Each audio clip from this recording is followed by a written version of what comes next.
Function is the requirement. It's not a result. Behavior is the result. And function needs to be described not using the noun, using the verb. The more you think about function, the more options, the more possibility you leave for yourself. Secondly, when you think about function, there are multiple functions. It is best to keep each function independent of each other. Why? You want to make things simple, right? Because if they are not independent of each other, you will have a lot of interaction, and the system becomes very hard to manufacture, to maintain, to support. Number 3, once you keep each function independent of each other, you want to satisfy each of these in the simplest way you can. Don't be fancy. Why? Because the best innovation is always the simplest innovation. Okay? Any other questions? There is a question from PKU. Yes. Yes, go ahead. The simpler the better, and that's okay. But come to your examples of your mouse, it seems that things have become complex because you divided all things. Yeah, you divided 3 parts, and it's become complex, not simpler. What do you mean by complex? Go. Give me more detail. Complex. What? Complex. Oh, become complex. Why is complex? You have 3 parts, right? But before we have only 1 part, and I think 1 part is more simpler. Before we have 1 part, now we have 3 parts. No. You don't want to count the parts. Why? Because the parts in the physical world. Remember, we don't want to have a physical world description. As a matter of fact, I tell you, this mouse, which has 1 part, is more complicated than this one. Why? Because if anything breaks, the whole thing throws away. Here, if my ball module breaks, I only need to go to buy that 1 module. And I can still work. You see that? So do not think I have 3 parts, therefore I'm more complex than you. No. In other way, the reason you have that misunderstanding is because you always think in the physical world that the less parts you have, the simpler it is. No. Whether something is simple or something is complicated must be judged in the functional space, not the physical space. Because the physical space, once you put things together, the whole thing has to work. Any parts break down, the whole thing gets thrown away. Right? So you see how many mouse are thrown away simply because the ball get dirty. And the rest of them are still working. But you have to throw away the whole thing. That to me is more complex. Okay? Other questions? Now, later on in the lecture, I'm going to give you more example of the functional coupling versus the physical coupling. Okay, the physical coupling is very necessary, but the functional coupling is always a bad thing to do. But we'll talk about that later. Any other questions? Another question from PKU. Yes. I think if you decide to innovate a thing, you have to not only decide whether there is a functional requirement, but also how big the functional requirement is. So, Professor Liu, can you tell us how to measure the functional requirement? Because, if you do something, there are opportunity costs. So, how big the customer need will influence whether we will put it in. What you have said is a very good question. What you have asked is how big the functional requirement should be. Because if you target very high functional requirement, it may be very expensive, right? The cost may be prohibitive, right? Now, here is something I will say it now and I will elaborate later on. Functional requirements are your objective. That's what you want to satisfy. However, cost is not your objective. Cost is never objective. Cost is a constraint.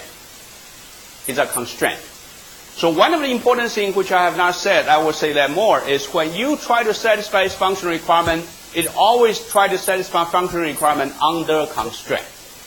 By the way, that's really what design is about, right? You cannot design something without constraint, right? So for example, I will say, I will like to have this functional requirement to satisfy under $10. Under $5. I have to give you a constraint. If I say it's under $1 million, and you would do a completely different thing. But the cost is a constraint, which I'm going to explain to you later on. So far, I have not explained to you the constraint. So far, I explained to you the functional requirement as the objective. Objective is what you try to satisfy. Constraint is limits your option to satisfy that objective. Do not confuse objective with constraint. So what you ask is how complicated, how big the functional requirement should be. That should be considered as a constraint. And you will always have that constraint by your boss, by your customer, by the market competition. Okay? Because if the mouse right now sells about $10 a piece, you cannot have $1 million mouse. That will be a constraint. Okay? And later on, I'm going to explain to you why the cost is a constraint. It's not a functional requirement. You cannot design for cost. You cannot design functional requirement as a cost. No. Okay. Now, it is 12 o'clock. We have 20 minutes, which according to, we didn't finish all the lecture here, but according to the schedule, we will leave the last 20 minutes for the student team to discuss their progress on the team project. And in this course, we have a special staff designated as the global team coordinator, Craig Weston. Craig, you raise your hand. Hello. Craig? Yeah, here we go. And Craig was the student of the last class, and he did very well, so we recruit him to be the team coordinator of this time. So every lecture at the end, either 10 minutes or 20 minutes, and Craig will come out to coordinate the student progress, student team progress. So Craig, what I will do is I will end up my live lecture at this point, and I will give the podium to you, Craig, and you will coordinate the 3 sides discussion, and we will get offline from here, so I will have time to discuss the feedback with my colleague here at KAIST. Is that okay? Okay. Bye-bye. I will see you next week from Beijing. Bye. Bye. Bye-bye. Okay. 北京欢迎你啊！我要让渡北京。Thank you. While they are talking to each other there, I want to give you a chance to ask any questions, any comments you have here. I need lunchbox. Okay. It's a dinner time in our place. Yeah. I'm sorry. Go ahead. This one? Okay. Should I talk? Should I withdraw? Okay, yeah. Well, because they also. Can they hear me? I don't want to interrupt him. And can you guys hear me? Okay. Typically this. Okay.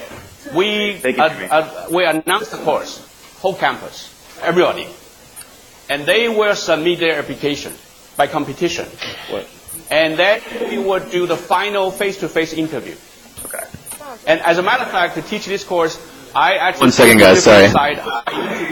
And the reason is I need to know them very well.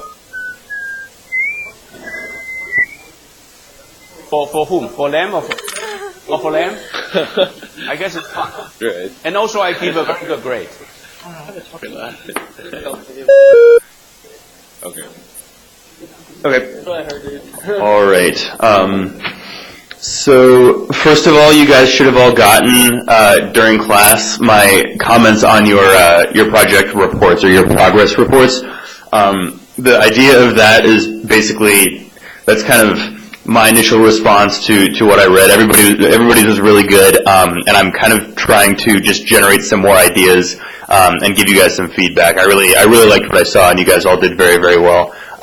So in your next team meetings, if you could kind of talk about maybe some of the questions that I asked or some of the feedback that I gave you, and some of that was designed to kind of reflect what I think Dr. Liu might say about the projects as well, and hopefully we can bring him in at some point too and get some feedback from him.